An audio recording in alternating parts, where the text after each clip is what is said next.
And I mean, like orange slices at halftime of the football game. You know what I mean? Like Yeah.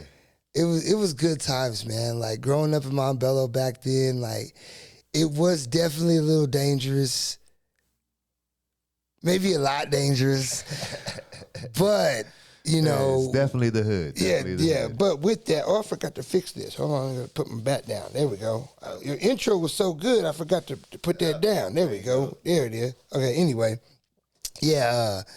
Montbello back then was, definitely earned its reputation. I remember I went to MLK. I went to Martin Luther King Middle School, and the year before I went there, that school was on Oprah for the most dangerous middle school in the country.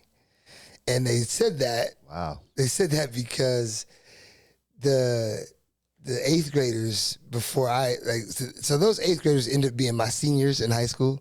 But anyway, those eighth graders, they had went to the Denver Zoo and they had took a stuffed lion, a stuffed animal, and thrown it into the lion's pit cage, right? Lion's pit.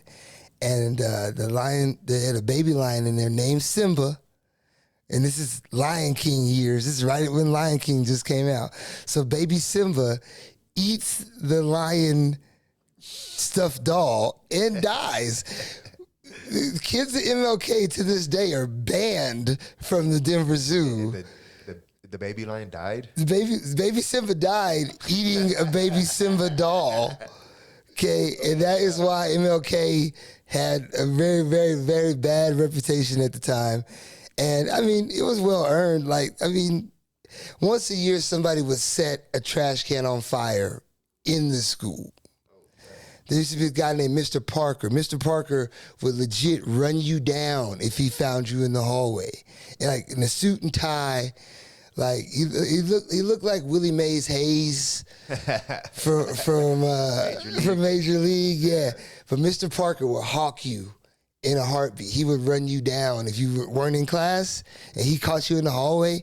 He would run you down. Legit, he would legit run you down in the hall and drag you back to class by your ear. We had a Q dog named Mr. Shannon, and he used to bark at us. He'd slap you in the back of the head if you was cutting up. Like, it was real. It was real, man. Like we used to, I don't know, can we still call the game Smear the Queer, or do you have to call it something else nowadays? I don't think that's allowed anymore. I don't think you're allowed anymore. But anyway, we used to play this school-wide game of football with one football. Yeah, bro. And you'd go into the school bruised up, sometimes bloody. Tackle whoever has the football. Yeah. Because that's what happens. You get murdered out there, and it was a legit free for all for all 3 years. When I got to school there, I was in the teacher's class that was on Oprah. This lady would legit just read a magazine and let the kids do whatever. And she was the Spanish teacher. Okay. Bro, I don't even know any Spanish. Still, I don't speak no Espanol. Because she was watching Oprah. She was, because she knew that she was the lady from the Oprah, so she just accepted it. She was just like, you know what? These kids gonna do whatever they want. I'm just gonna let them be. Yeah. It was wild times, man. Yeah, and that was just middle school. I don't even talk about my high school days. Well, I might talk about something you said though that reminds me is when I was growing up, you couldn't there's been times where I was down the street messing up and somebody come out and bust my ass. That's so right. I don't even know. That's right. Walk my ass home and then my mom bust my ass too. That's right. The whole you couldn't just be messing up. Another thing I was talking about with a couple of youngsters at my job the other day, a couple of 20-some-year-olds, they asked me what the difference was, and I said, people ain't outside no more. You used to go out in the neighborhood, and there'd be people everywhere. You knew your neighbors, you knew everybody. Now nobody talks, everybody's antisocial. Yeah, so growing up in Montbello, right? We used to ride our bikes. We would get together and ride our bikes, and then different blocks in the neighborhood because you knew who lived on your block. Yeah. Well, then we'd ride our bikes to the other block. So I grew up, I lived on Bowling, and now my new house is on Fraser. But when I was a kid, me and my boys on my block would ride over to Fraser, and we played basketball against the Fraser cats. And then, like, I saw this guy last night at Trap Karaoke. I saw Cameron. Cameron went to Barney Ford. I went to Oakland. Those are the elementary schools. And the elementary schools were like Barney Ford, Oakland, McGlone, and a mess at the time. And there's one in Green Valley. I don't know that one name. Anyway, it's the exact same building as Oakland. Anyway, bro, like, we would legit, like, if we weren't competing in football or basketball against the other blocks, then we was just flat out fighting.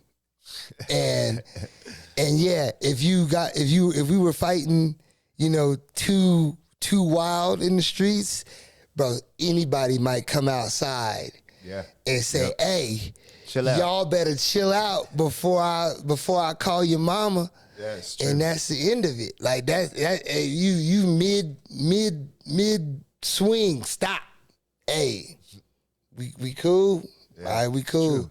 It's true. But like another thing is, now, there was a lot of gun violence growing up. I'm not going to say there wasn't. There was a ton. I'm not going to say there wasn't. Taking this off, it's getting hot. But there was also a lot of fights. Like, we also, nowadays, I was saying this on another one of my episodes, they skip the whole fight part.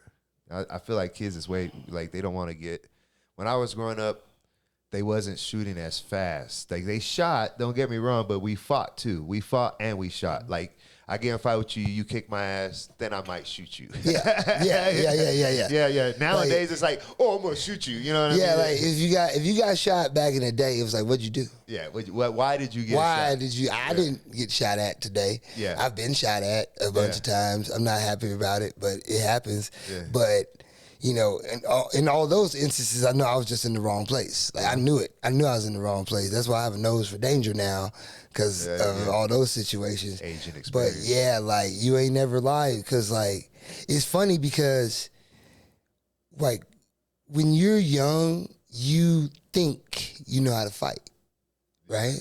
Or you cocky. Like, I know how to scrap, boy. Okay. Then one day, you know, don't matter when, one day, hopefully, you go to a gym. You go to a boxing gym, kickboxing gym, jiu-jitsu gym. Don't matter. You go to a gym and you find out on that day, you do not know how to fight.